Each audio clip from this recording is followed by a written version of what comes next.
আসসালামু আলাইকুম ওরহমতুল্লাহ বরাকাতু। ইন্নাল হামদুলিল্লাহ ওয়াসসালাতু ওয়াসসালামু আলা রাসূলিল্লাহ বাদ।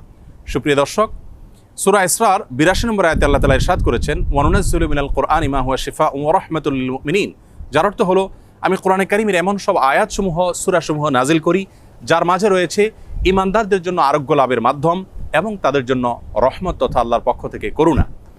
আয়াতের ব্যাখ্যা মুফাসসিরদের অনেকেই বলেছেন, এখানে আল্লাহ রাব্বুল আলামিন আত্মিক রোগসমূহ থেকে আরোগ্য লাভের মাধ্যমের কথা বুঝিয়েছেন, অর্থাৎ কোরআনের প্রেসক্রিপশনকে অনুসরণ করার মাধ্যমে মানুষ প্রকৃত মানুষে পরিণত হয়, মানবীয় গুণাবলী অর্জন করে মানুষ আল্লাহ রাব্বুল আলামিনের প্রিয় পাত্রে পরিণত হয়।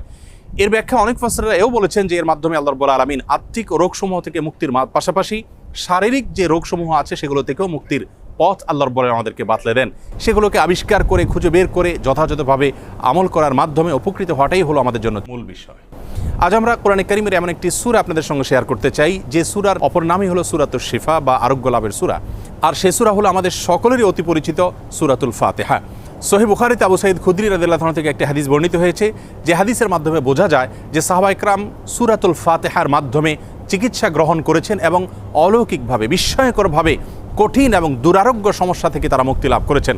তখন নবী করিম সাল্লাল্লাহু আলাইহি সাল্লাম বিষয়টি জানতে পারার পর তাকে বলেছিলেন, ওমা ইউদরিকা আন্নাহা রুকিয়া, তুমি কিভাবে জানলে যে সূরা ফাতিহা এটি রুকিয়া বা সকল রোগ থেকে শেফার একটি মাধ্যম। এজন্য এই সূরা সম্পর্কে উলামায়ে কেরাম বলে থাকেন যে সূরা ফাতিহার মাধ্যমে যে কোনো রোগ বালাই থেকে, যে কোনো বিপদ আপদ থেকে, যে কোনো অসুখ বিসুখ থেকে মুক্তি লাভের মাধ্যম হিসাবে আমরা এটিকে ব্যবহার করতে পারি। সূরা ফাতিহা এ সম্পর্কে ইমাম ইবনুল কাইয়িম রাহিমাহুল্লাহ তিনি বলেছেন, এই সূরাটিকে বারবার আমি আমল করে দেখেছি। আমার জীবনে যখনই কঠিন কোনো ব্যথায় আমি আক্রান্ত হয়েছি, কাতর হয়েছি, তখনই এই সূরা পাঠ করে ফু দিয়ে সে ব্যথার জায়গাকে মুছেছি। আল্লাহ রাব্বুল আলামিন বিস্ময়করভাবে, অলৌকিকভাবে আমাকে সুস্থতা এবং আরোগ্য দান করেছেন।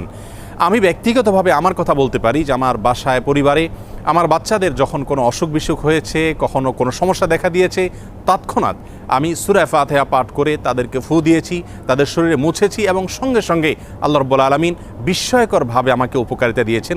আর এরকম ঘটনা আমার জীবনে ২-৪ বার নয়, বরং অগণিতবার ঘটেছে। এজন্য সূরা ফাতিহা এটিকে যদি কেউ যথাযথভাবে আমল করতে পারেন, সে আস্থা এবং বিশ্বাস আল্লাহ তাআলার প্রতি থাকে, তাহলে সেক্ষেত্রে অবশ্যই এর মাধ্যমে যে কোনো দুরারোগ্য ব্যাধি থেকে পর্যন্ত আমরা আরোগ্য লাভের মাধ্যম হিসাবে এটিকে ব্যবহার করতে পারি। হাদিসে কুদসিতে আল্লাহ রাব্বুল আলামিন বলেছেন, আনা ইনদা যন্নি আবদি বি, বান্দা আমার প্রতি যেমন ধারণা করবে আমি তার প্রতি সেরূপ আচরণ করব।